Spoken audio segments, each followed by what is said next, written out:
Rudy, what are you learning? David, Carolyn, law enforcement on high alert. As we know, these armed protests are planned for this week leading up to the inauguration. And the mayor of Pontiac telling me this threat is real and that she has an obligation to warn her community and others.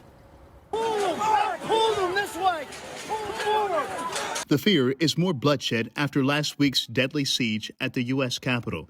Democracy was certainly put at the test, and that was a very fragile part of American history. DEIRDRE WATERMAN is the mayor of Pontiac. She tells us she's been briefed about the threat of armed protests in the coming days. Now she's warning those in her community. I have been forewarned, advised by our safety authorities here that they have gotten intel to be wary of the same things happening here. New information coming to light after the FBI blasted out a memo to law enforcement across the country that says members of extremist groups have plans to stage an uprising and storm government offices in all 50 states. They send them out with some basis in fact, with some intelligence to support them. So they don't make this stuff up. Andrew Arena worked for the FBI and says authorities are likely scouring data and collecting intel. I've seen this type of heightened security, this heightened awareness, but it was more from a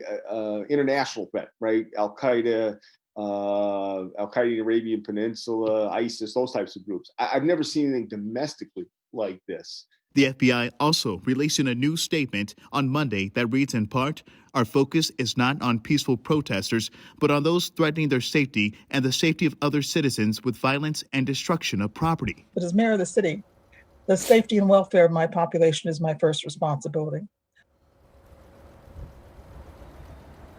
And back out here live tonight, the mayor urging other leaders to sound the alarm.